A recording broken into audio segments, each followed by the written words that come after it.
Good evening. I'm calling this meeting of the Historic Preservation Commission of May 17th, 2022 to order. At this time, I'm going to call roll. Stazen? Here. Zinke?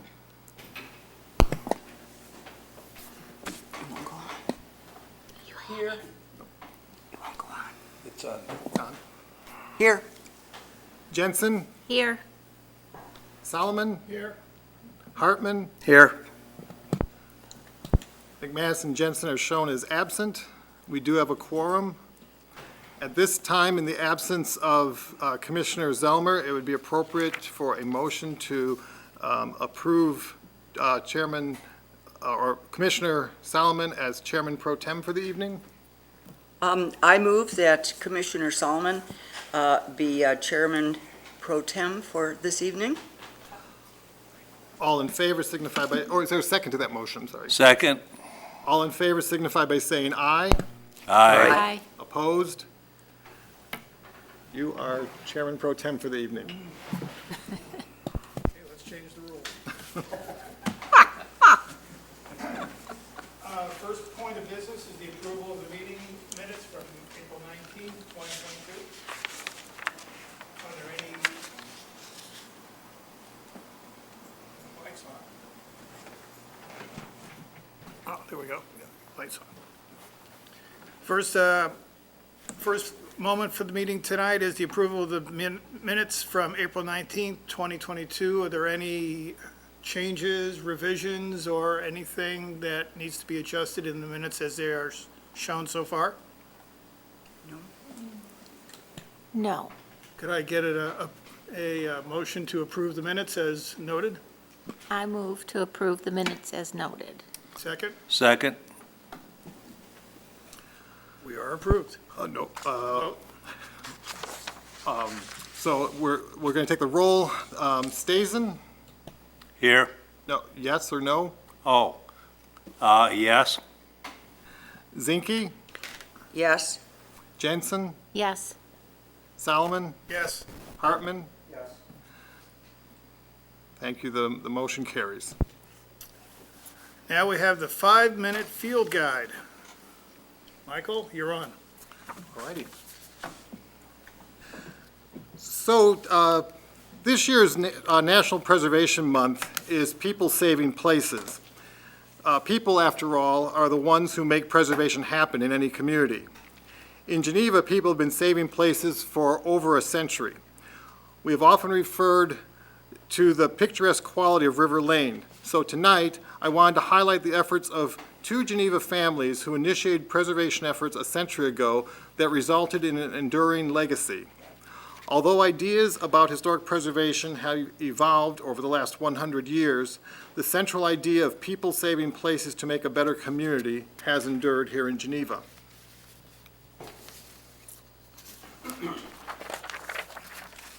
The words on the screen are part of an article that was written for the Chicago Daily News in 1929 by feature news writer William McDermott.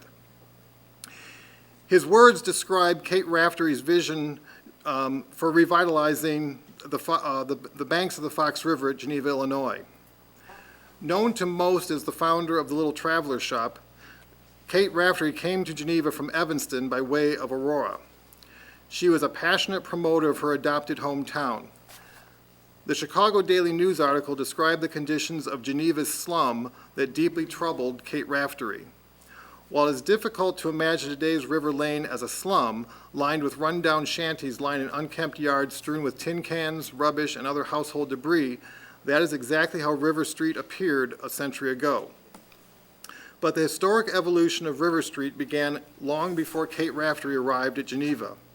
And Kate Raftery's visionary plan for revitalization, as well as her ability to carry out her plan, was rooted in a number of factors that were inextricably intertwined.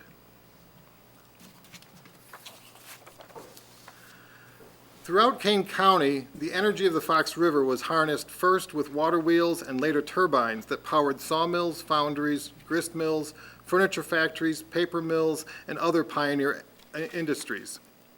Most commonly, the pioneer laborers settled near the factories where they worked. This is not an image of Geneva, but is a town upriver in Elgin, what the riverfront looked like at about the same time that Geneva's was developing.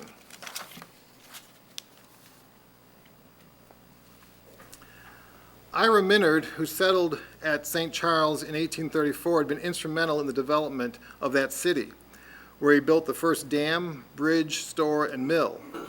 By 1848, Minard owned land on Geneva's east bank of the Fox River, north of State Street, where the earliest water-powered industries had been established. In the early 1850s, Minard acquired the west bank of the Fox River at Geneva. In 1855, he platted lots on 2 blocks along the Fox River. The north block, the green area shown on this map, was just 6 lots and quickly developed for industrial factories. The south block, the red area, of 27 lots, developed more slowly. By 1900, a number of livery stables were built along the east side of River Street between present-day James and Campbell Streets. Livery stables provide horses, carriages, and wagons for rent, along with saddles, bridles, and farm implements. Worn-out wagons and implements were often abandoned at the river's edge with the hope that the wood and iron materials would rot away and the remnants sink to the riverbed or be washed downstream. Horses were pastured in large paddocks adjoining the stables. Routinely, animal waste and discarded hay and straw were spread throughout the paddocks which bordered the Fox River. Overland runoff from these paddocks washed into the river itself.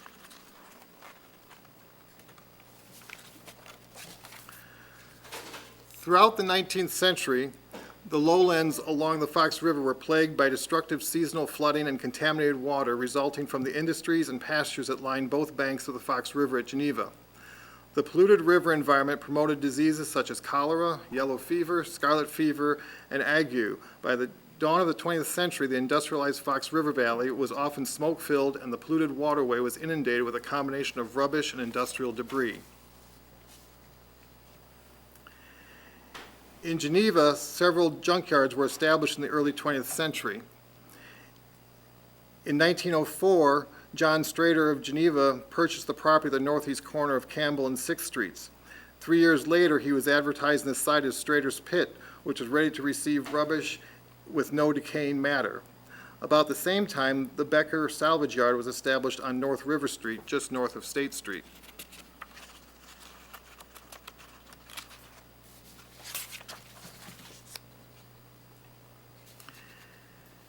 During that period, many American working-class families, including some immigrant laborers living along Geneva's River Street, lived in squalor as junk and trash piled up around their primitive homes.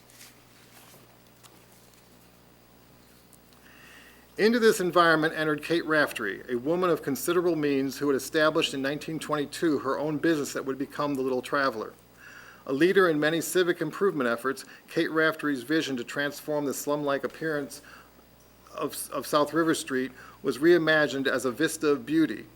It was her most ambitious undertaking in a storied career that encouraged other women to open businesses, working together to make Geneva the best possible for residents and visitors alike. 3 significant events in the early 1920s sparked Kate Raftery's efforts towards the beautification of River Street. In addition to women earning the right to vote and progressive ideas about sanitation and better living, Kate Raftery's son, Howard Raftery, went off to college.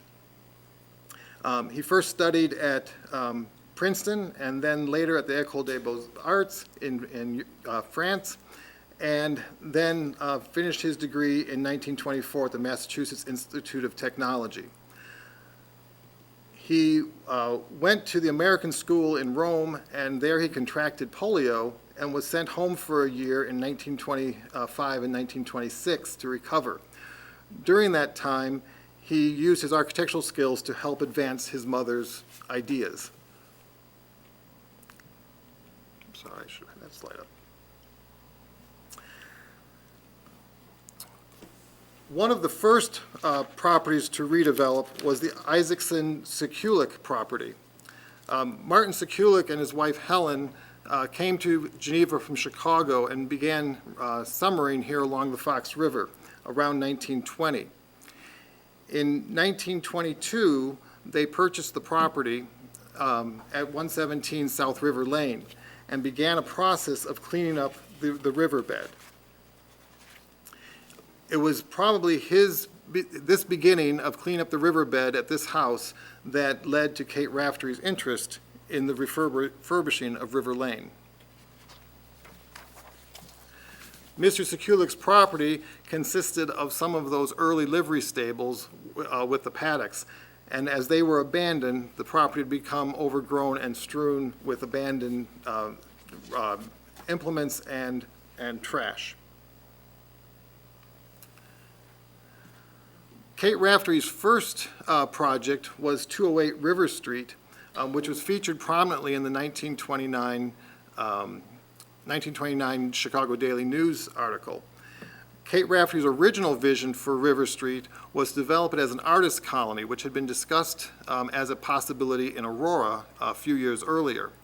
That never materialized at Aurora, and so I believe that she took the idea and made it happen here in Geneva. Her idea was to create small, affordable home studios for artists and encourage them to come to Geneva to create an arts community here for the community.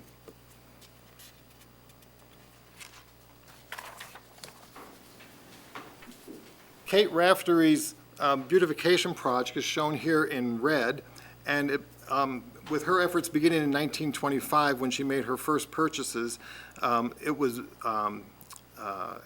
the popularity of River Street was increased with the addition of Frank Renwick's Riverside addition to the south. Frank Renwick was a influential and wealthy owner of the Chicago Gravel Company, and he had purchased the Harrington Estate, which is now known as Eastview on First Street, and also bought the property to the east to the river. And he began developing that as small lots for new construction. So I mentioned the Sekulics as starting the movement, sort of refurbishing the riverfront. When they sold their house in 1949 and moved to out west, the Sekulics were featured in an article in the Geneva Republican identifying that they had spent the last 30 years cleaning out the property. It was identified that they had cleaned out wagons, cook stoves, carriages, and all sorts of debris and all sorts of rubbish that was in the yard, and had developed what was considered then a very lovely park-like property with landscape grounds, rock gardens, and a summer house. When they sold to an attorney in Glen Ellen, and then it was purchased by Mr. and Mrs. Emerson Cox. This is an abbreviated version of a lecture I gave for the Geneva History Museum a few weeks ago, and one of the gentlemen there was saying that that Mr. Cox liked to have the front of his property very rough and tumble like it appears today, but the back was actually, all the way to the river, was just kept immaculate with all kinds of specimens and sculpture, and again, having this park-like grounds that the Sekulics had started. So by the time that Kate Raftery died in 1953, the Fox Riverfront at Geneva had been made into the vista of beauty that she had envisioned. And it was largely because of her efforts and the Sekulics that River Lane gained popularity that continues to this day, with the refurbishing of some of the homes that she had begun as artist studios and houses that her son and his business partner Walter Frazier designed along River Street over the 40 years the street redeveloped.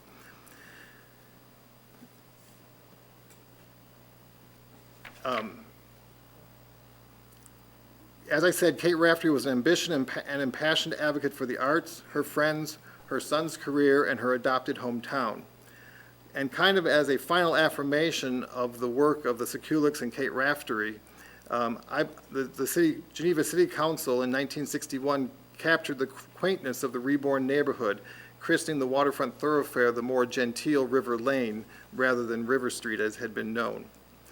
So while many present-day residents may be unaware of the Sekulics and the Raftery's influence on the evolution of River Lane, the riverfront neighborhood remains a vista of beauty to this very day, thanks to the unwavering commitment to a vision of these individuals in preservation.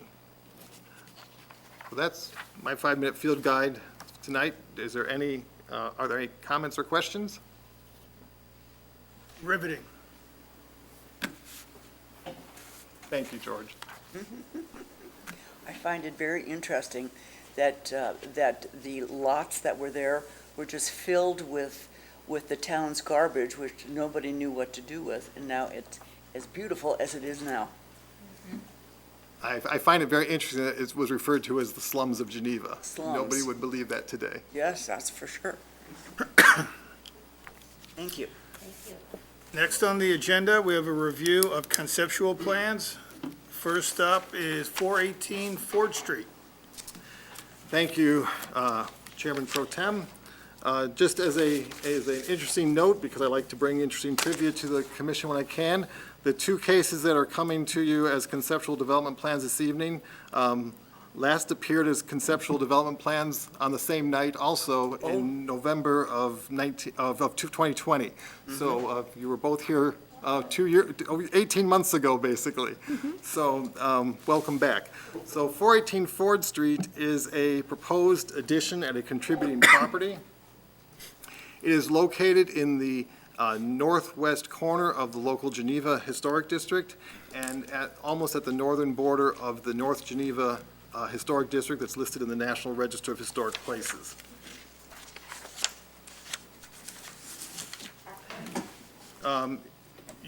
Many of you are familiar with this house because it's come to us with 3 different projects over the last few years since Tom and Allison Wetmore purchased the house. I won't go over the history that I provide for you in the staff report, other than to say that the house was built between 1891 and 1897. For those of you who were on the commission when the house was purchased, you'll recall that the front porch was enclosed, and the owners have opened that up and restored it back to its original configuration. And now they're coming forward with the next phase.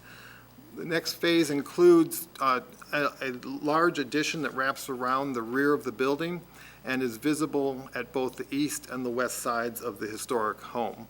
So I've highlighted the yellow portion is the built interior space, and the green portion at the lower left is the open porch and screen porch at the back. So you kind of see it's a large addition, and part of it's enclosed and part of it is not. Mr. Lambert? Yes. Could you go back to the previous screen, please? There is an attached garage there. Is that part of the green? No. The garage that's there now? The garage is at the. Am I turned around? No, the garage is at your left of the left drawing, at the big square area. Yeah. Above the green, that is the garage. Oh, okay. So then, the green is the addition that they're planning on doing. The yellow is what's there now. The yellow and the green is the addition that's being planned. The yellow is enclosed space, and the green is an open and screened-in porch at the rear of the house. So the garage is going to be turned into living space. The garage is being turned into a new garage with space above. Oh, okay. So the garage is being remodeled. Correct. Okay, now I You'll understand. see that in the upcoming slides, so. Okay, thank you. So these are the proposed drawings that were submitted for your review and comment tonight. Again, you can see the addition wraps around the historic home with a small portion visible to the left or the east, a 2-story portion. And it's somewhat obscured by the existing bay window on the house. And then the right portion is the rebuilt and reconstructed garage that has a taller attic and some attic space above the garage now. So the east elevation, you can see that the addition is kept all the way to the rear of the property, or the rear of the building. And the next slide I'll go to, and you can see the garage has been, basically, if you look at the dashed line in the elevation, you can see that's the existing roof line, and the roof line is being raised to accommodate some storage space. This is a tax assessment freeze project. Tom and Allison Wetmore have been using the the tax assessment freezes as part of their renovation program. And so this project has been conceptually reviewed by the Illinois State Historic Preservation Office, and it's been found to comply with their interpretation of this SOI standards. The garage addition has a dormer that mimics the overall architectural character and massing of the main dormer that faces Ford Street. However, it's been reinterpreted with clapboard siding and a slightly different window arrangement. Speaking of that window arrangement, that will be part of the of this current phase of renovation, I understand, and I bring this back for you just to see what was last approved by the commission and by the State Historic Preservation Office. So it is a window that meets the egress needs for the finished space in the attic that exists, and is sensitive to the historic details of the gable. So that has been approved previously and served as an inspiration, but not a duplication or a replication for the new dormer over the garage. With that, I would introduce Tom Wetmore. He is here, and he can provide any greater details and answer any questions that you may have. And again, this is a concept review. Good evening. Thanks, Michael. My name's Tom Wetmore. I live with my family at 418 Ford Street. It's good to see everybody again. It's been a while. And Michael did an excellent job. I really don't have too much to add to it, so I'll open it up to questions. Well, I just wanted to say that you've been at this a very long time. You must be exhausted by now. Now you have more that you're doing. Good for you. Thank you.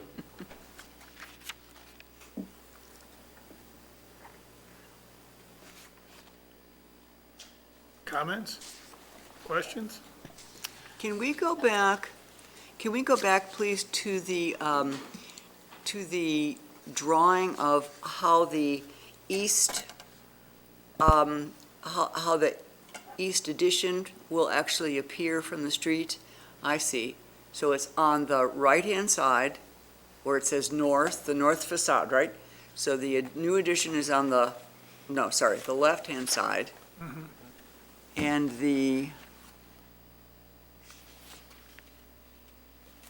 where is the bay window?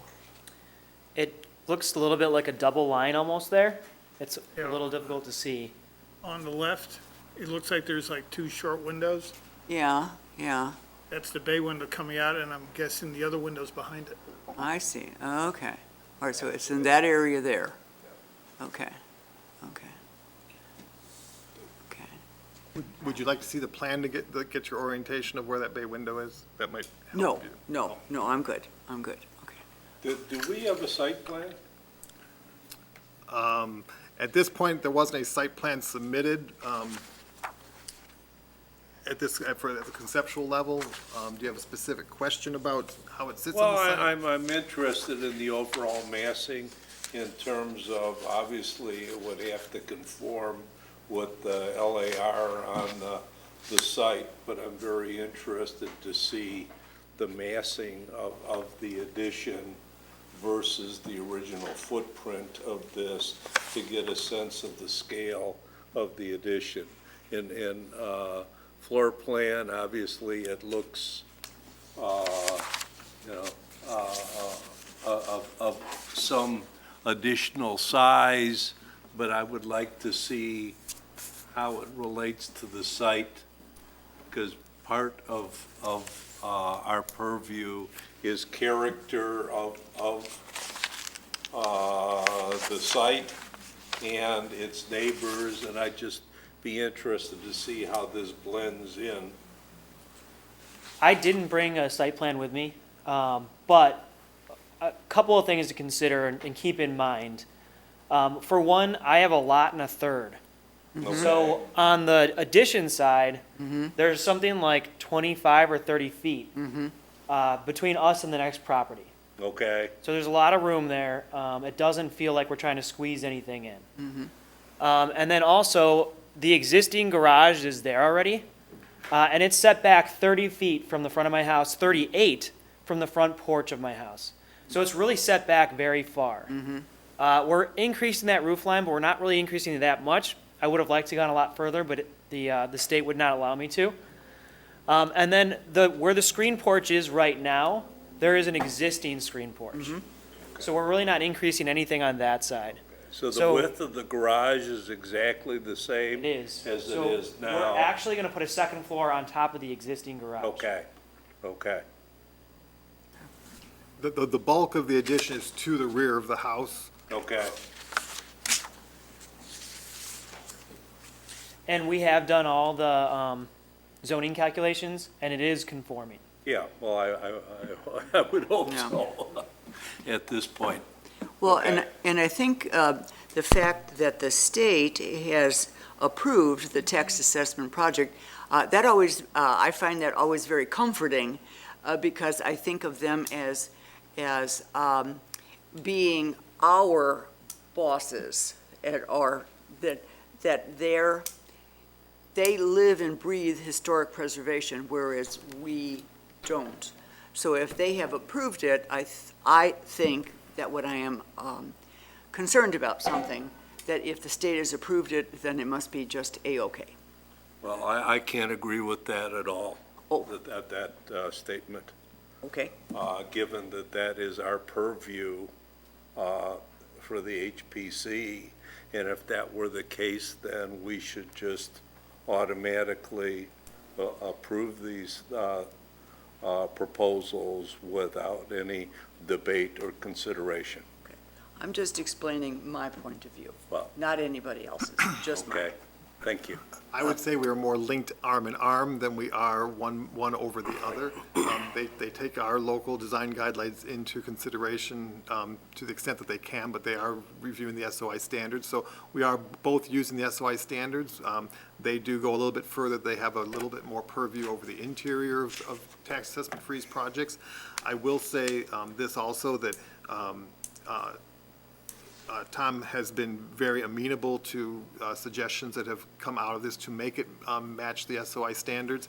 As he alluded to, it was a much larger roof line and dormer over the garage, and the state did say that they didn't they didn't believe that met the SOI standards. So between the state, myself, and Tom, that's the concept has come before you at this point.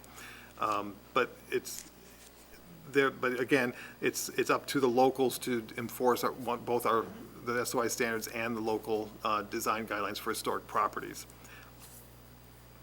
The other thing, Commissioner Stasen, if you've walked over by this, and we've had another project, the neighboring project to the west has come before us many times. Oh, yes. And it has almost another whole house. It's not quite, but it looks like another whole house could be built between this one and the other one, just to give you an idea of the open space that's around there.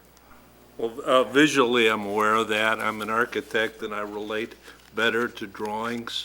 And in the past, I've asked for elevation. I'm just trying to get as much information as possible, and that information will be required anyway, I assume, in the permit phase.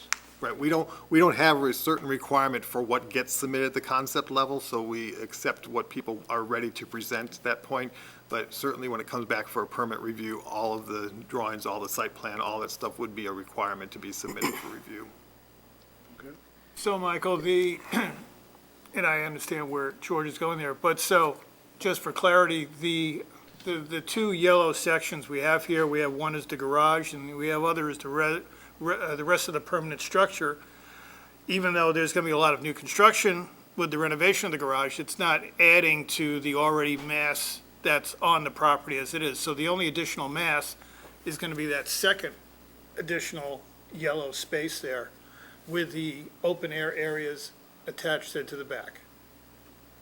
In general, that's correct. The additional mass is more in how the height of the two Correct. additions relate to the historic house. I mean, That's as it lays out on the property, the only additional mass is really going to be that one other yellow section and the two open air areas. correct. That's under our purview, yes. Horizontally, there is vertical mass. Correct. Tom, driving, doing a drive-by, and, You know, I didn't realize you had a, what, lot and a third you were saying? Yeah. I mean, there's more than enough room. I mean, I think from the street side, it's not gonna look like it's encroaching at all, you know, to the east. You know, the west obviously is the same footprint with the garage. I think it's been drawn up well, well done. Thank you. I agree. From reading the report, it seems like you have really put a lot of time and effort and you've done your homework in following the SOI standards, which is what we are upholding here. So I appreciate that. And it sounds like you've also followed all the requirements that the tax assessment freeze project has provided you, and you've met with them. So kudos to you for doing all that hard work. It looks great. Thank you. Are there any other comments for the conceptual presentation? I just had a question. May I ask, when did you start this project? We bought the house in April of 2013, and I think we tore apart the kitchens because it was a complicated house to close on because it had 2 kitchens and it wasn't conforming to zoning. So we actually, we started right then, April of 2013. Yep, Okay. yeah, And you're still married? still married. Wow. 2 kids and a dog, and Uh-huh. hopefully there for a really long time. That's wonderful. Thank you. On a side note, I do love that little house that's right next door to you. Oh, thank you. Yeah, that's an interesting little house So there. cute, yep. Yeah. There are many stories about that little house. Mr. Wetmore, do you need any other clarifications? I don't think so. I think, to me, it sounded like We're all cool. clear to move to the next steps. Very All good. right. Thank you for your time. Thank you. Next up is 516 Franklin. Thank you, Chairman Pro Tem. This next case at 516 Franklin Street is also a concept review. It's a proposal for construction of a new second-floor addition at a contributing property. This will be familiar to many of you on the commission because this had come forward about 18 months ago. They are now coming back with a different solution based on some dealing with the marketplace for both supply chain issues and increasing construction costs. So what is being proposed is to add on to the existing house that's located in the southern portion of the central Geneva Historic District, listed in the National Register of Historic Places, and it's in the far southwest corner of the local Geneva Historic District. The building history was provided to you in brief. I believe I included the in the previous history and the previous cases that had come before. So this is what the house looks like today in the upper left, and then Sean Gallagher, the architect, has submitted a rendering of what the proposed addition looks like now, or what they're asking for feedback on. To give you a little bit of orientation, the first floor is on the left, and the shaded area is the existing garage and family room that will be built above. And the yellow portion on the right drawing is the proposed new construction. The front wall of the existing second floor is highlighted in blue, and the red line indicates the face of the historic facade, and you can see that the proposed addition is set back of the historic facade slightly to, again, make it subordinate to the historic facade. These are the elevations that were provided to you in your packet, again, for discussion and review.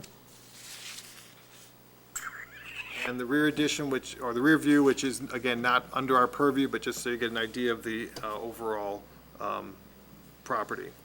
And then for those of you who like to read roof plans, you can see the simplified roof plan compared to the previous proposal that was before you. I do have the previous proposal, if anybody wants to refer back to see what has changed from one to the other. But otherwise, we have, these drawings are what has been submitted for your comment and direction for them to decide if they can proceed to the next level. So at this time, I would turn the podium over to Sean Gallagher, the architect. And, or to Blake Croson, who is the owner. They will come together, maybe. I'll speak. Yeah, come on up, if you would, actually, because I want to show you something here. So, okay. So in terms of designing a project for this particular client, let me just set the stage. Our revised scheme simplifies the approach from our previous submittal, where we've now developed a front-to-back gable with a slight step back at the front. We're sort of playing off of the front elevation of the original house with this second-floor addition. So I want to frame our rationale for why we're doing what we're doing here. So number one, because of material costs, supply chain issues, and cost of financing, Crosons have no choice at this time but to redesign the project.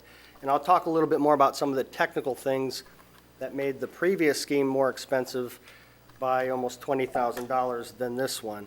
But it allows us the height to work better with the way this entire project lays out.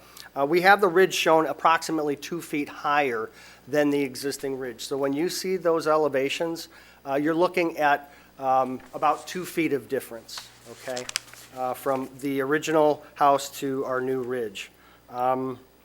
I've set it at a height that is as low as I can in order to structurally allow our rafters and our ceiling joists to tie. So George, you'll appreciate this. You've got rafters, okay, and I need to tie this roof structure together with the ceiling joists, all right? There's this rule of thumb that says that from the wall plate to the ridge, I can split that to 1/3. Any higher than that, the rafters start to come out. Or I use a ridge beam, okay? With the previous scheme that we applied with, we would have to actually end up using closed cell spray foam throughout the entire roof. That made that very expensive, and the structure involved in carrying that was quite robust, which was also a cost issue. This particular design allows us to use conventional framing, straight front to back, and gives me an outside wall plate high enough for Blake.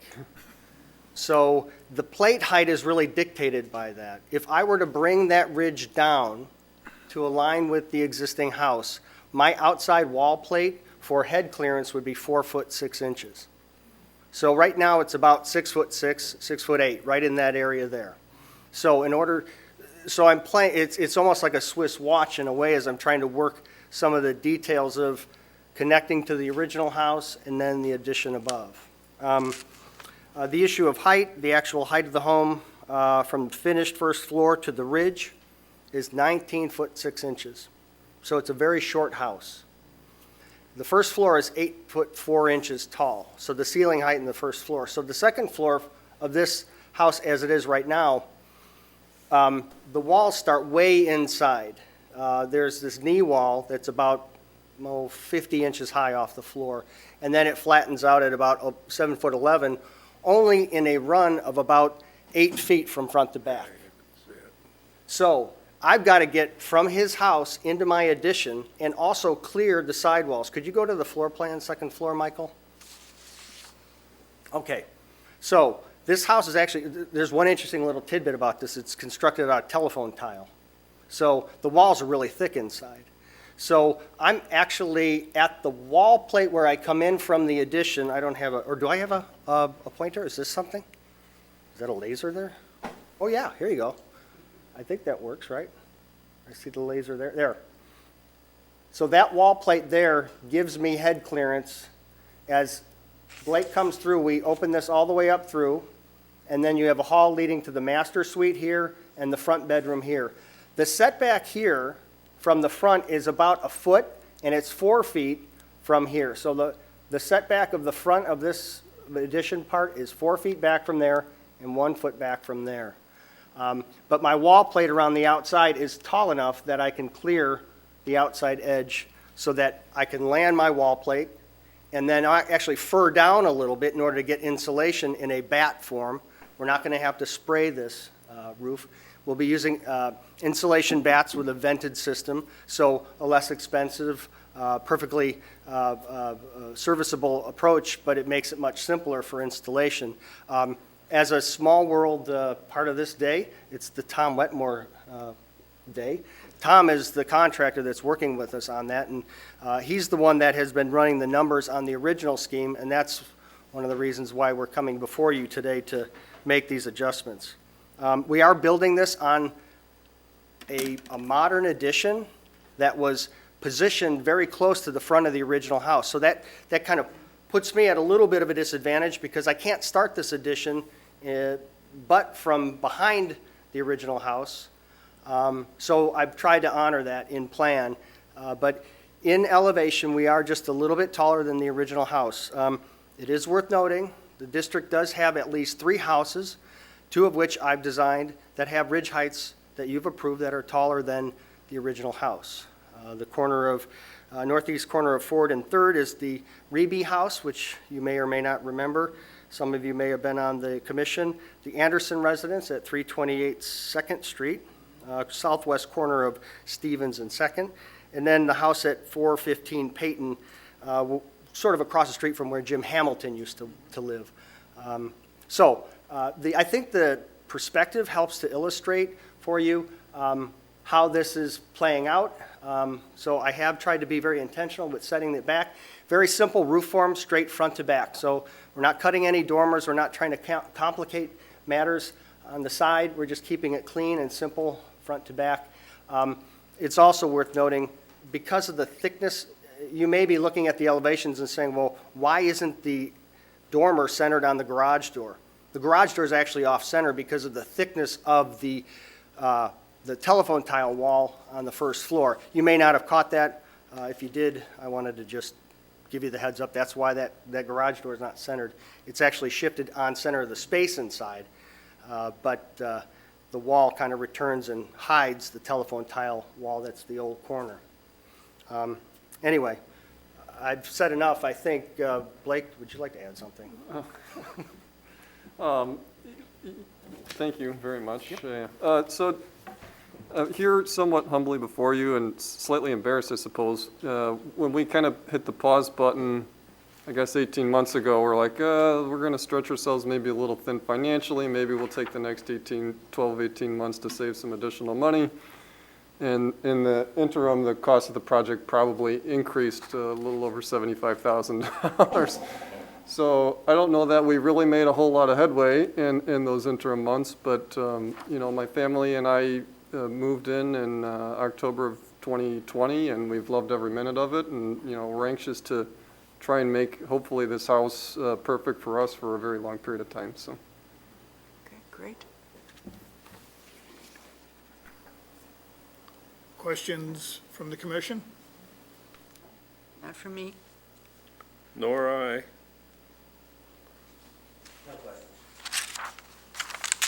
Joel? Where are you, Jewel? Thank you.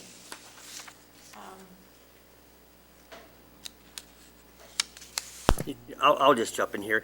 Sean, when you first proposed this, I mean, I think everything as far as ridge height is on this particular project it's not that much higher, and it's a little deceptive on a drawing versus standing out in the street.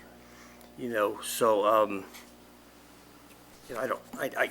you'll pick it up. Even a layman will pick it up, but it's not that big of a difference. When you're at ground level out in the street. Obviously had some challenges there with your heights and your framing heights of rafters and your heel heights and stuff. I would imagine if anybody understands it, it's you. Yeah. Well done. No, I don't have really any comments either. I remember when it first came up there and, how you had to make accommodations for your client, that, to get the proper height in the, especially if I remember correctly, in the master bedroom, the master suite area, whatever, to be able to, use it normally.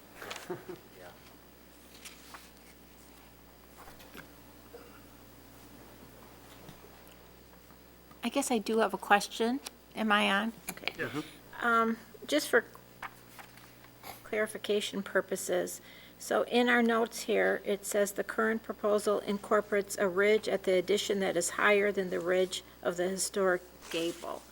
So based on that statement, do all of the SOI standards apply, or are we maybe not focusing on some of them that need to be applied? Meaning, are all the SOI standards being met based on that statement? Are you looking to me for an answer? I'm Is that why you're looking for at me, or the anybody commission? for an answer. I will say this about the SOI standards. Remember that they're a guideline. There's not a black and white application of the SOI standards. So the idea is to have the most minimal and the most subordinate design that is possible, given all the constraints of a property. So I think that, again, that's a decision for the commission to hear. What I'm hearing is that most of the commissioners think it's been handled successfully in accordance with the SOI standards. The other thing I will say is this is not being brought to you as a tax assessment freeze project. So again, as was discussed earlier, we are kind of lock-arm with the State Historic Preservation Office and as a certified local government required to follow and apply the SOI standards to the best of our abilities at the local level. But we are given that ability to have a little more free interpretation of them based on each case, and especially if it's not a tax assessment freeze project. So I think what the commission needs to identify here in this particular project is this addition designed with all the constraints that have been identified to be the most subordinate that it can be, given the programmatic requirements. So again, the SOI standards are not black and white; they're gray, purposely to accommodate, design constraints and local constraints.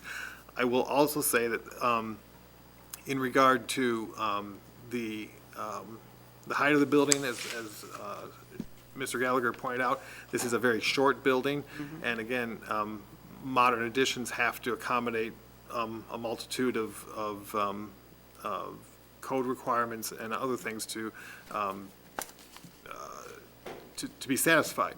So in combination with the SOI standards, we also have to look at our own design guidelines, and our design guidelines give us, again, some leeway architecturally to make projects work for the clients who are using them. Thank you, Michael. You're welcome. I really get it now. Have you gotten enough input? Do you feel Yes. comfortable? Yeah, thank you all for your time. Yeah. Very good, thank you. Michael, next up, 136 South Fifth Street. Thank you. The next case is 136 South Fifth Street, which is an exterior rehabilitation of a contributing property in the Geneva Historic District. It is located just west of the central area of the local historic district, and it's in the Central Geneva Historic District listed in the National Register of Historic Places. This project request coming before you consists of a residence and a detached garage. I've provided a brief history of the home and the garage itself. I will touch on it as I go through this brief introduction. You're familiar with the house. It's, as you know, it's been sitting vacant for approximately 5.5 to 6 years before Mike and Liz Henderson acquired it late last year. So it was partially renovated and then sat, as I said, for about 5.5 years. The garage, I do want to point out, was built in 1978, roughly. by the then owners, which was Judge Krause and his wife. But it is non-contributing to the property because it's built outside of the period of significance for both the historic district and could be deemed contributing within the local district with our regulations going back 30 years. However, there's no specific association with any significant event or Mr. Krause doing anything particularly innovative in this garage that was built. It was basically built as a utilitarian garage once the property to the north was sold off. Oh, we have a wrong title there. I just gave another house to Mr. Wetmore. Apologize for that. See, you're a bad influence coming all these projects. This is actually not the Freeman Wetmore house. This is the Winship Wells Burton Henderson house, as I'm calling it. You can see that it was built, as I said, in the history of 1854, and it's depicted in the 1869 bird's eye view of Geneva. Again, looks a little bit different in the bird's eye view than it does in the 1928 view to the right. That is the only historic photograph that I have in my possession of the house as it looked in the 1920s and 1930s. However, we do have copies of the original 1917 blueprints that were prepared by Frank B. Gray. Those of you who have heard me talk about Frank Gray before know that he was a St. Charles-born architect, got his training at the University of Illinois, and then went to work for several prominent architects in Chicago, and around 1916 went out on his own. His first project that we have been able to document is the Island Park Field House in 1916, and here at Geneva. And the second project we've been able to document is this house that he designed in 1917. At the time, he was living in Chicago, and he associated with Ben Holden, who was an architect in Aurora, who was known mostly for designing the 1904 Public Library at Aurora. Their exact relationship, teaming up on this, is unclear, but I believe that they both worked at the same architectural office at one time in Chicago. This is an image of Frank Gray when he was enlisted in the military during World War I, so exactly at the time that he was preparing these drawings. He was stationed at Great Lakes Naval Station and continued his architectural practice throughout the war, even though he was in active duty at Great Lakes Naval Station. And then within a year of him designing this house, he took over the Aurora architectural firm can't remember their names tonight now, of course, I didn't write it down. Worst and Shepherdson, thank you. Mr. Worst was killed in a streetcar accident, and Mr. Shepherdson died of the Spanish flu that following year, right after Mr. Gray had acquired the business. So this is a very early and very important work of Mr. Gray. As you know, he continued to design and build throughout the Fox River Valley, building several prominent buildings in both Aurora and St. Charles, as well as some in Elgin. Most notably in Aurora is the Aurora National Bank, and which was the tallest building outside of Chicago at the time it was built, and also building Baker Memorial Chapel in St. Charles. Here in Geneva, he designed several schools and several other houses, and built his own house on South Batavia Avenue. So again, very important architect and one of his very earliest commissions. Again, I've obviously given another house to Mr. Wetmore. These are views of the north addition or north wing as it was built. It was built as an open air porch with an upper deck as a balcony. The house has had very little changes since 1917 to the front facade. There were several proposals done by local architect Wesley King for a garage with a solarium connection, kind of like a 1980s Wendy's, that was never built. That this garage, this addition was never built. The largest and most significant change that occurred in the 1960s, which is again within the period of significance, is the large hood that was placed over the entry from Fifth Street. So that is not part of the 1917, that is a copy of the south hoods and built in between 1963 and 1965. And it's still there. It is still there. You can see it in this image, just beyond the tree limb. One of the questions the commissioners are going to have to look at tonight and decide is exactly what is visible from the public right-of-way, and I've got some other images to describe that, but this is an image taken just before the 2015 renovation was taking place, and you can see that the upper porch, the upper deck was enclosed with a roof and columns sometime after 1970, and but that was slightly visible at least the roof line of the original porch. In 2015, 2016, the house was hand stripped, and the windows were refurbished, and then the interior was partially gutted and the work stopped. Nothing was done on the existing 1978 garage at that time. So these are the proposed renovation drawings that have been submitted for permit review and for the garage. So the garage is being, again, some minimal renovation and replacing the single door with two individual doors. So this diagram shows the two areas of work, basically. So the garage is surrounded by a red rectangle suggesting that's where work is being done, and then the red line indicates the areas where work is being proposed.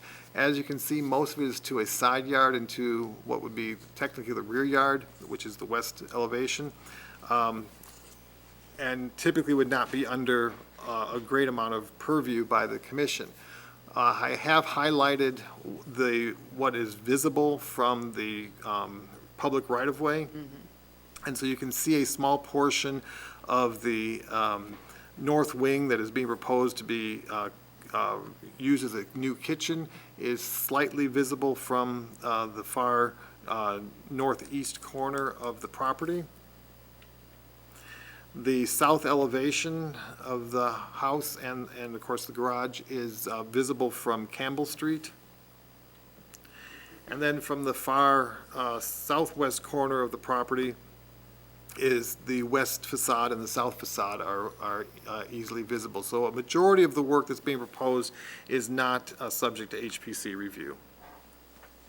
Just to kind of summarize all of the areas that are subject to review by the HPC. So this is just again for reference. This is showing the floor plan and the portion to the upper part of the drawing is what was built as the open-air porch in 1917. This commission did approve the enclosing of it in 2015 by the previous developer. There was a slightly different window pattern than is being proposed today. Again, it's perhaps only the easternmost window of the new kitchen that is subject to HPC review.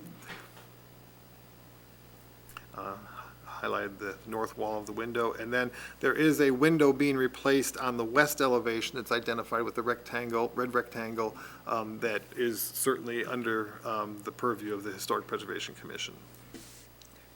The second floor, again, is highlighted in gold just to make the floor plan a little easier to read, with the roof of the north wing shown at the upper portion of the drawing. The areas that might be considered by the HPC would be the west wall window alterations that are proposed, and then the roof line of the north addition. And I only bring that up because in 2015, the commission felt very strongly that the historic balustrade should be replicated. That might not be as germane with this proposal, so that's up for the commission to determine whether that is still a significant discussion item. Again, showing the areas that are being proposed for work. This is, again, a view that was taken several years ago, a year or so ago, that showed before the demolition of the upper porch occurred, so you can see that the balustrade was visible and the north wing is visible from the public right-of-way. These pictures are all taken from the sidewalk. And then the picture on the image on the right is what the historic window pattern was after 1917, and the area where an egress window is being proposed and the window in the bathroom, the present-day bathroom, is being altered. The lower window beyond the oval is also being proposed to be replaced, and eliminate that more modern window that is shown there now. So again, just reviewing the elevations that have been submitted. This is the north elevation. It's the questions for the HPC is whether the concern of the 2015 commission is still valid with the issue of the historic balustrade that was part of the 1917 remodeling. The west elevation, whether the mutton pattern is appropriate in the lower first floor window that's being proposed to replace the other windows. The relocation of the window to accommodate the new bathroom and the removal of a window that was installed in 1917. And then the appropriateness of the location and type of window being proposed for egress from the master bedroom. I want to point out that the rooms that have not been reconfigured, the building commissioner is allowing the historic windows to remain in place because they've not changed use or function. But because the west wing has been altered to create a new master suite, an egress, a code-compliant egress window is required somewhere in that room. The other issue that was brought to my attention actually by the building commissioner is the Hendersons have taken on a project that has never been inspected by our building department because no inspection had been called for by the previous rehabber. One of the things that was done was all of the original basement windows were taken out and glass block was installed, which doesn't allow for any ventilation in the basement, but that was done without any code or without any permit review or any inspection. So that is a question as to whether or not the commission is acceptable of the glass block windows, and it's still subject to review by the building commissioner whether or not natural ventilation needs to be provided for that basement. So again, the garage as it stands today, as I said, it was built after 1966, so it's beyond the period of significance. No work was completed in 2015, and the garage has continued to deteriorate. If you've been by it, you know that there have been, there's actually been cited with some code violations for the overhead door falling apart, and some other deteriorations occurred before the Hendersons acquired the property. The garage.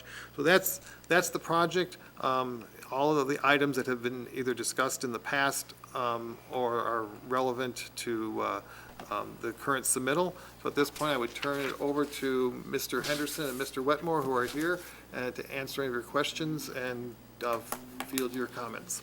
So the podium is yours. And I can move these around to anywhere you would like. Thank you, Michael. Thank you all for having us tonight. My wife would have loved to be here. We have 3 little kids, 5 and younger. And unfortunately, until this house is done, I'm commuting from Indiana. So she's home with the kids right now. So we are really, really looking forward to getting this project underway.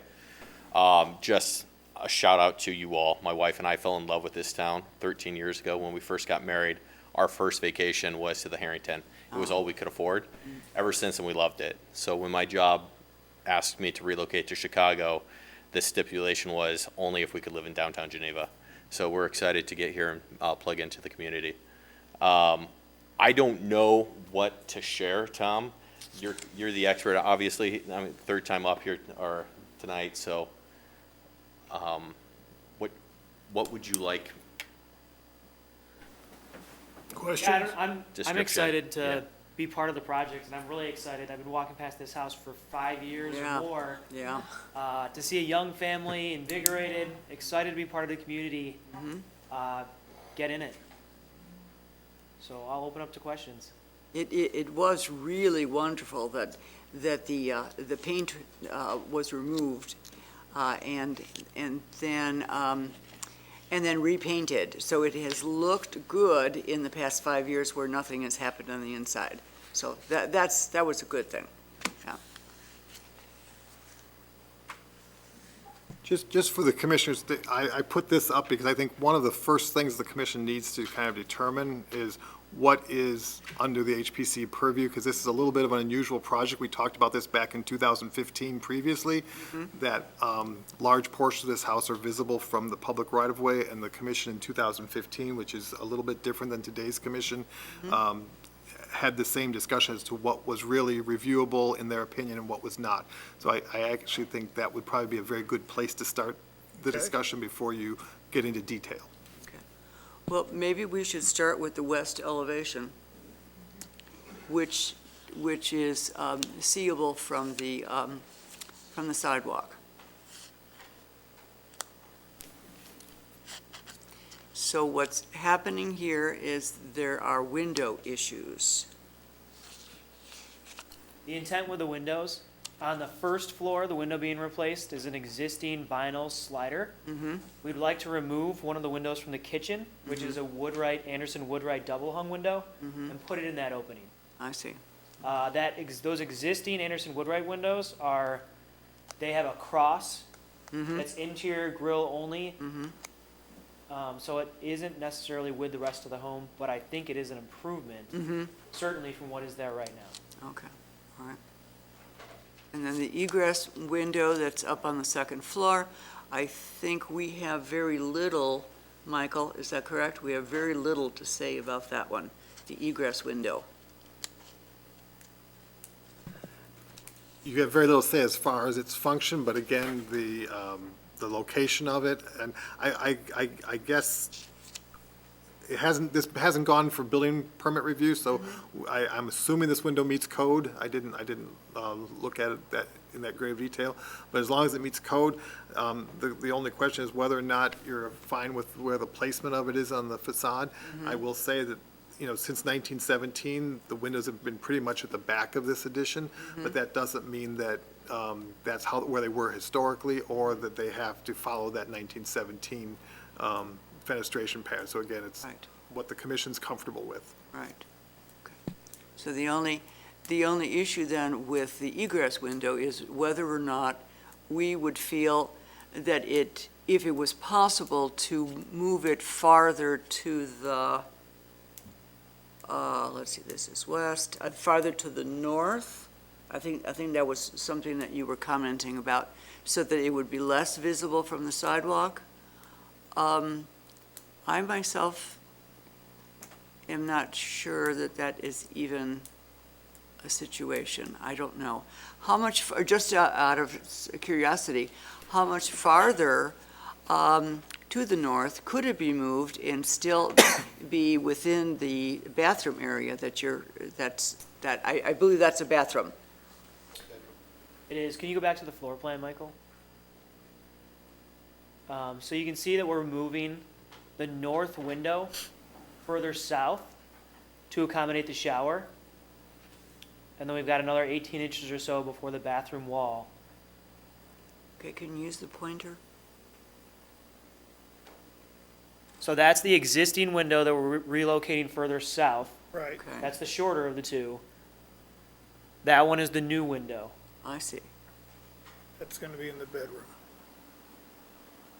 So then it looks like it could really only be moved farther to the, So,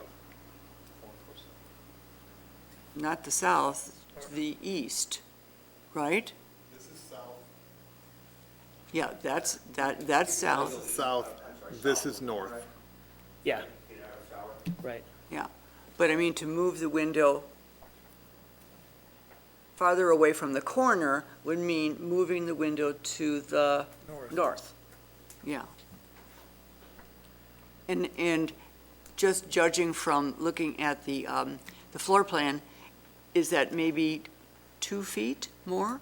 Somewhere in that neighborhood, Someone yeah. in 2 feet? Okay. Okay, We don't want to crowd it into that corner. It's got a pretty good sized casing on it. yeah, So yeah, I think 18 inches or 2 feet would be about the 18 maximum. inches or 2 feet, yes, okay. I know the house is stripped inside from what I understand now. Is there indication of a window in that location in the framing? There is. It would land just about where they're closer together. Is there an existing floor plan? No, I didn't, it's all on one floor, but I didn't know if the framing showed that there had been a window covered up maybe in 1917. It is. There's a window covered up there. And where is that window? I can't recall.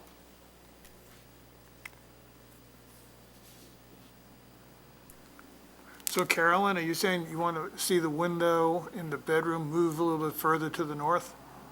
No, I'm just saying that that's the possibility. This way it gets further out of the view from the street? No, I'm not saying that I think that's a good idea. I'm saying that that is a possibility for us to discuss. That's what I'm saying.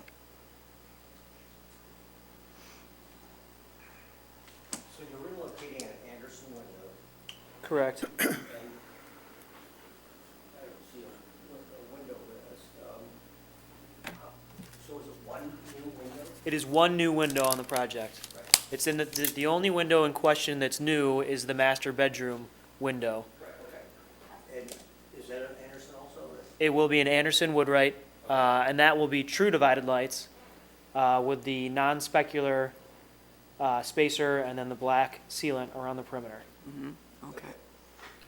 So were you able to find out about that 1917? I don't have it on the window? drawings here, on my phone. Okay. I do believe there is an existing opening there.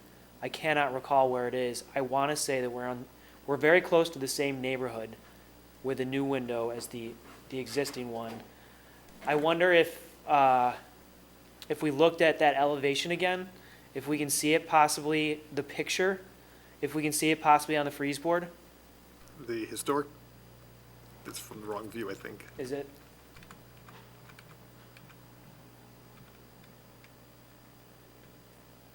Yeah. Is it on the blueprint? The blueprints don't show demo, it just shows new construction, I believe. Yep, that's it. You see that, the bottom left?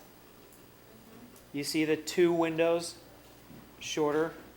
No, which, They where- were two and they where- were closer together there. where are we looking? Which elevation? You're looking, The one on the bottom to the, yeah, right there? yeah. I see, so that's where the two windows were. This window's moving over, right? Well, that window's been moved already. So currently, that window is jammed all the way into the corner. Okay, We're proposing to move that window back to close to, we're gonna move that window south. Okay. And then the new window is shown further south than it originally would have been. And, sorry, Michael, can you go back to that floor plan one more time?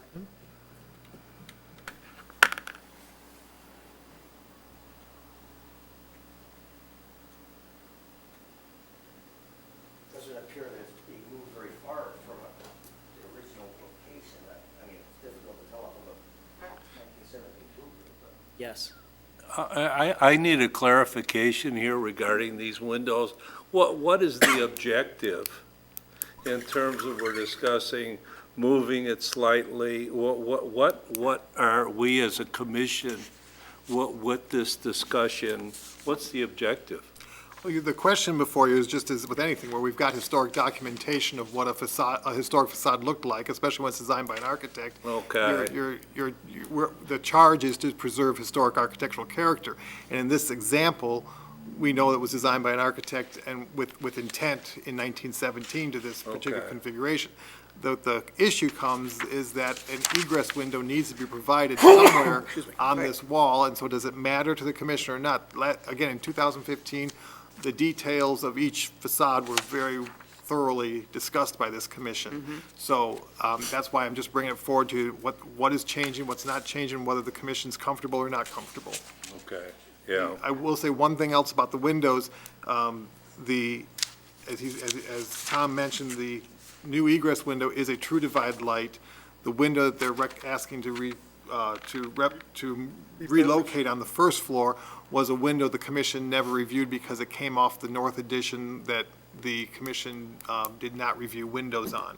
So yes, it's being relocated, but it's a window that the HPC never reviewed, and it does not meet the windows standards. It doesn't mean it can't be used in that location, but I just want it to be clear that it does not follow the window standards that have been adopted by the city of Geneva. And again, that's where the commission really has to determine a little bit about how critical the west and the north elevations are for HPC review, and weigh that against the south and the east elevations. It's really slicing the hairs at this point. Right. Yeah, the south elevation is very important. The east elevation is very important. The north is difficult to see from the sidewalk.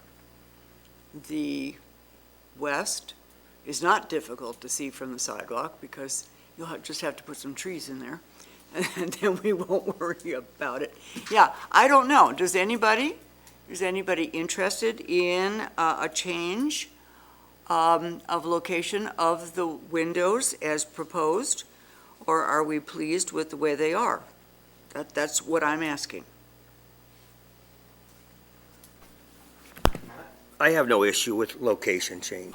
Nor I, and unless we know specifically where the original opening was, it's almost a moot point to understand the benefit, and that was removed in 1917?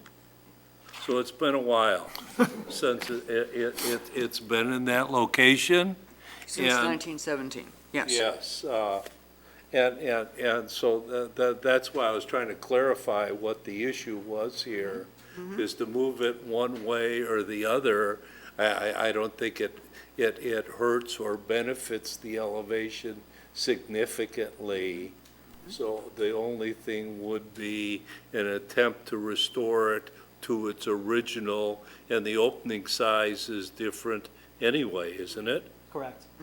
So, yeah, I see, I have no concerns about its current location, given those factors. And actually, I'm the one who started this, but I'm pleased with the way it is. I just wanted to make sure that the commission had an opportunity to make that decision. George, what do you think about the lower window?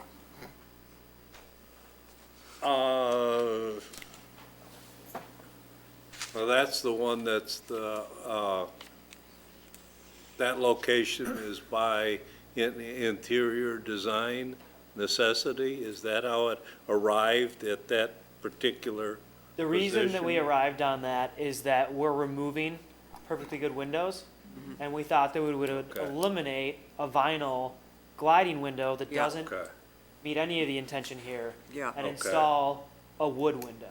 okay. If I had any concern at all about the windows, is the consistency of the style of the windows.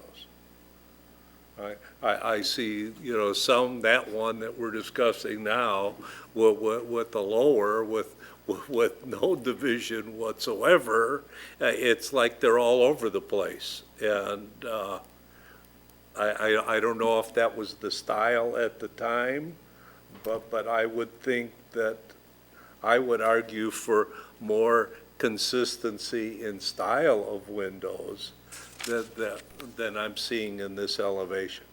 Well, and I guess that's one of the points the commission has to decide. They're trying to be economical here, which is, this is a big project. However, it's very clear that Mr. Gray and Mr. Holden's intent was to have a very uniform Right. window all the way around the public sides of the building. Yeah. Again, the commission needs to decide if that's acceptable. Like I said, it does not follow our window policy for a facade that's visible. Right. But again, this is a big project that has stalled for years and it's coming back to Yeah. life. Right. So, is one window at this location, a heartbreak for the commission, or is it acceptable for the commission because of all the other, extenuating circumstances around this project? Well, given that I was asked, that would be my answer. I really have no objection about the window location. If anything, it's the lack of consistency of style. And is that a major concern to me? Probably not, given, it's great to look at an elevation, to be passing by on the street and viewing it at an angle is an entirely different thing. And we have to, perception is everything, and to be in that viewing position, probably not as significant as studying this elevation. And I myself am happy with the 3 windows as they are placed. So that was my concern as well, not the placement of the window, but if the window was going to be consistent with the other windows as well. So if you were to not use the window that you're proposing to use and get a different window that would be more consistent, would that be terribly expensive to do that? I think, and I don't want to speak for Mike, but I would think they would leave the window that's there now. Okay. Given the choice. Okay. The plastic one, is that what you're saying? You would leave the plastic one in there? So, the Hendersons are really excited about this project. Mm-hmm. I think they may have bit off a little bit more than they can chew. Yeah, we're about 200,000 over budget. Oh, Yeah, So- so got- it has ballooned over the last 6 months. Yeah. So and we're at a place where we've figured out how to do it, but we're just trying not to add additional costs where we don't need to. right, right. And that is really understandable, so I'm sorry that you have run into more difficulties with remodeling of this beautiful home. But thanks for sharing all the information that you have in this report. That's been very helpful. Any other comments on the west elevation? I have none. Should we go to the north, Carolyn? Sure. You're the chairman. You decide.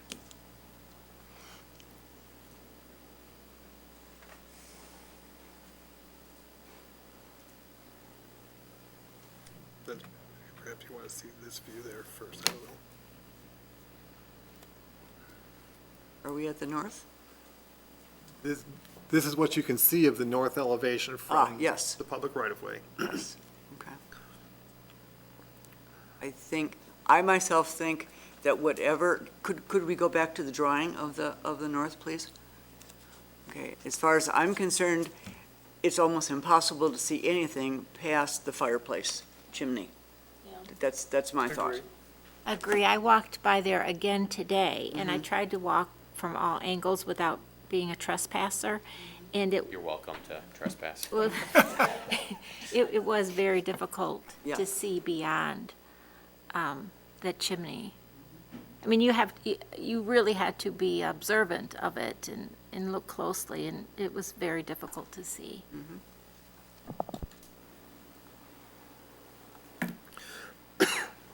George, any comments? Could you go back to the photo again, please, Michael?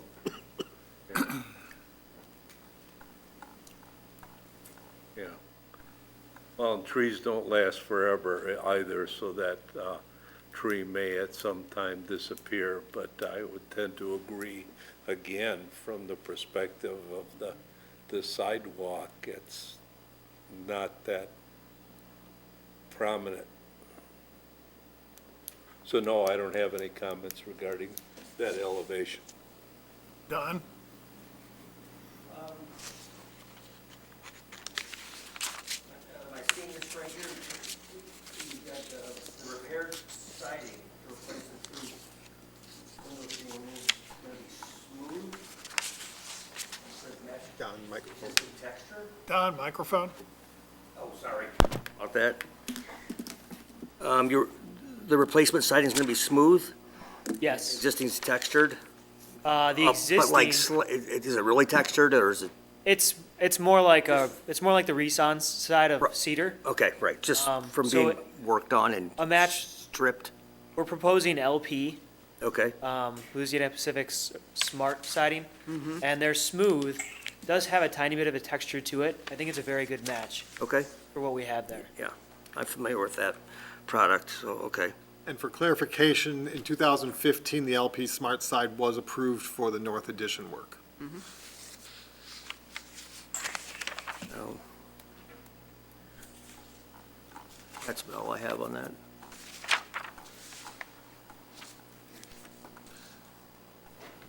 The question I have, only because in reviewing this project from the previous review, a lot of time was spent on the balustrade discussion, and I'm curious as where the commission is on that discussion item, because it's not being proposed to be restored at this point. You've all identified that the north side's not very easy to be seen. But again, the commission did spend quite a lot of time in 2015 discussing that, so I just want to make sure it's discussed.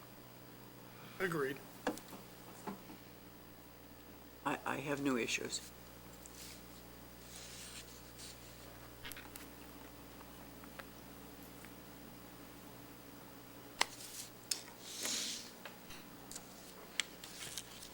Is there a reason why it is not being replicated? Is it a cost thing? Yes, it's Okay, cost. Okay.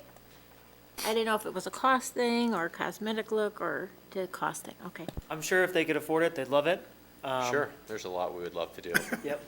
But it's a relatively expensive railing to recreate. To underscore that, if you recall, this was coming to the commission about 2 months ago and was withdrawn because of cost issues, and that's what they've spent the last 2 months or so, is refining and revising where they can to make this project a reality. Regarding that, is there anything being done that would preclude putting it back at some later date? No, the roof line stays exactly the way that it is currently. So there's no, So even though it is not part of this particular construction package, we're not doing anything that would eliminate the possibility of replacing it in the future. correct. And one thing that is being done in this plan, if you looked at, it, there's currently a odd little door that goes out onto this roof, and that's being replaced with a window. And so part of the issue, I believe, last time was from a code perspective, because there was a door going out on that roof. Right, There was right, going to need to right. be some kind of a guardrail. Right. And that has been eliminated in this proposal. I see. Okay. I just have one more question, I think. In our summary here, it did read that the applicant might apply for the certification from the Illinois tax assessment. Yeah, so program? I actually just filed, and part one's been approved. Okay. And part two was submitted today, and I haven't heard back, but so far Okay. has been. What actually is part one? Yeah, so part one was, there was a form, I had to attach a map of the historical district of Geneva, pinpoint where the house would be, the year it was built, the architect, and then exterior photos. I see. Okay. Okay, so now, going back to the north elevation, how much demolition are you planning on doing on that elevation? Or are you going to just leave the pillars as they are? There currently are not pillars there. Right. Right now, it is just a flat roof. There's no railing or pillars or roof line on the second floor. Oh, my goodness, I didn't realize that. What's the date of that photo then? This is 2015 when it came to you before. Oh, I see. That's- All right, so I that. assume you So go out there- and look at the property. Well, yeah, I did, but I thought, as I was walking on the sidewalk, that the fireplace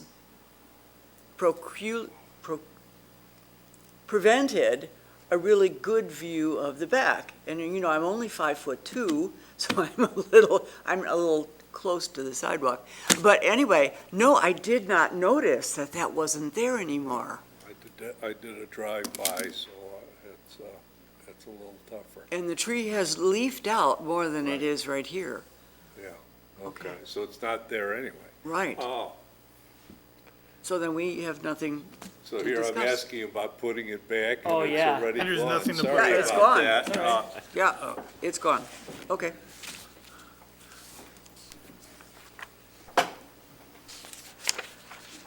Any more questions from the commission? Any questions or issues? Not for me.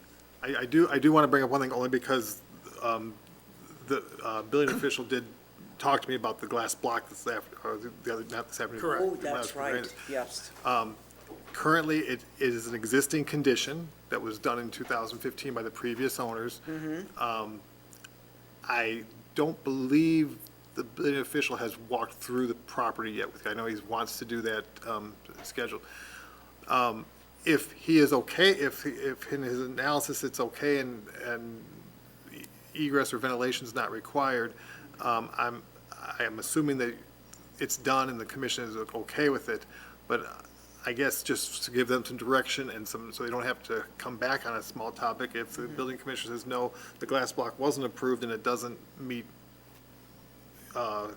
inspection, so that they can plan appropriately, would the druthers of the, or the preference of the commission be that the three light windows be replaced? And before I say that, let me preface that we have allowed replacement materials like a vinyl window when it's in contact with grade. We don't require it to be put back in wood. But I just think that that's the only thing that has been brought up to me on the exterior by the preliminary building review. And I just think it would be good to have that discussion while they're here so that they know what they may or may not be having to add or scarf into your project budget. Couldn't we, if we agreed, couldn't we allow you to make that Staff decision? review? Staff review? No, I like I like direction, so I'm doing what the commission wants. There's certain things you guys give me review authority on, but. When was glass block invented? Glass block was invented in the 20s. Okay, so it's close for a period correct material then. It could be deemed that was, yes, that it was available at the time. Okay. It wasn't installed at the time, but it was available, yes. Okay. And so the commission allows vinyl replacement on grade or below grade? We have allowed that where it's in contact with grade. Sure, Because the wood okay. window's just gonna rot Or away. just giving them some guidance, if the Yeah. city says glass has to come out, for whatever reason they have some direction to go. Yeah. Well, and question, is the city, going to deem that all the glass has to come out, or just, I guess that's my question too. Maybe they may, for ventilation purposes, say, okay, we got to get rid of one on that side and one on that side. Again, the building official has not gone through Right. done inspection since the Hendersons have acquired it.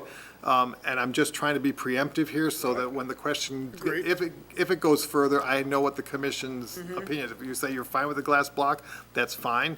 If you say no, if it has to come out, we want it replaced with, three light windows like was there.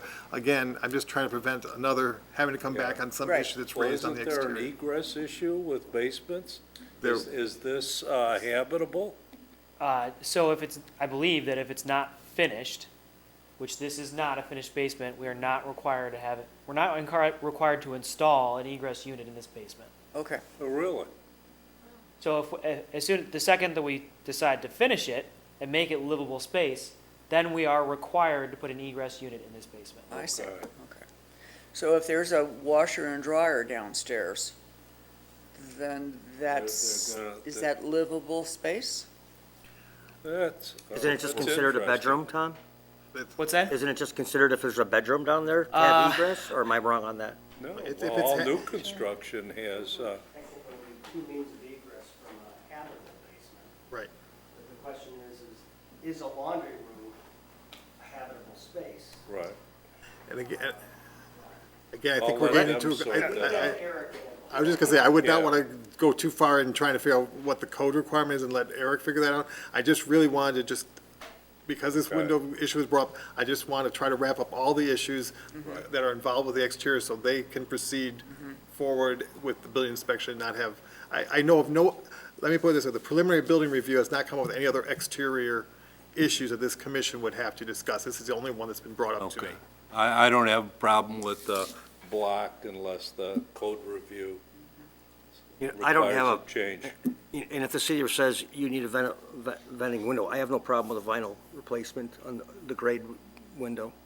But you would I want, agree with both too, because as George noted, I mean, glass block has been around since this was originally built, so therefore it's not an unusual building element, that type of thing. But however, if there has to be some ventilation or egress, I agree with Don as far as, a vinyl, since it's below grade, would be acceptable. and in the historic configuration, or it doesn't matter what the configuration is? They're showing three light, Of the lights. Pattern. they're showing three light there. Yeah, I think it should in continue. a similar pattern than what's there now. Okay. Yeah. That's a good idea, yeah, because it's a three light now. Good? Okay. Yeah, those are the items that I, again, looking at the 2015 review and the one item brought up to me, that covers everything that's been brought to my attention. Okay, would somebody like to put a, Do we have to talk about the garage, or no? We don't have to, it doesn't really, The Anything? garage is under your purview, however, again, it is not a contributing Okay. property and it falls outside of the period of significance. So if you want to talk about it, you can. no, I'm. Or you can just yeah, accept what they No, I'm presented. fine with not talking about it. Right. Yeah. Whatever you do with the garage is your business. Yours and building codes. So we need a motion. yes, would you like to present a motion, George? I move that we approve the plans for 136 South Fifth Street as presented. And I'll second.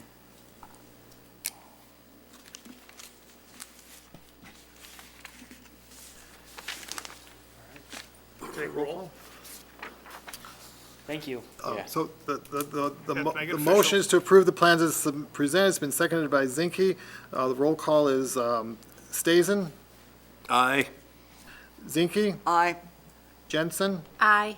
Hartman, Aye. Solomon. Aye, The motion carries unanimously. good luck. Yeah. Good luck. Thank you, guys. Looking Thank you for forward- doing that. It's going to Yes. be beautiful, I'm Yeah, sure. it was a big project. Yeah, yeah. Secretary's report? I have nothing this evening. Oh, my gosh, What? you're kidding. It's a first. Yeah. Noted in the record. I could awe you with something, I suppose, but I'd have to think a little bit. Is there any new business from the commission? Nope. Oh, can I just say one thing? I was asked to get involved with a new project, and it's working with Amasa White House, which is located here in Geneva. So we will be doing some additional work on that, gathering information, facts, and how to preserve that building. So if anybody has any information about the Amasa White House that you want to share, please let me know. Okay. And a former commissioner, Al Hiller, was very interested in that building.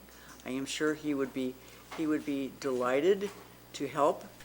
Al Hiller, Hiller, and I can give you his phone number. And Thank you. my husband and I also would be interested. That's great. Thank you. Is there any new business from the public? I had one quick question. The house at the corner, kitty corner from the Giampoli house, the canopy structure has been removed. I just was wondering, I know that came before you at some point and got approved. Is Do you there? know the address about? It's, this, is that the One- southwest corner of Third and Peyton? Be like 128 North 3rd. Yeah, I just was wondering, we walked by it and I don't know. The code enforcement has been working diligently with the owners of that property to try to get movement on it. So I do know code enforcement is on top of that, has been trying to get some movement. Okay. Motion to adjourn? I move. So move for adjournment. Second? Second. Second? Adjourn.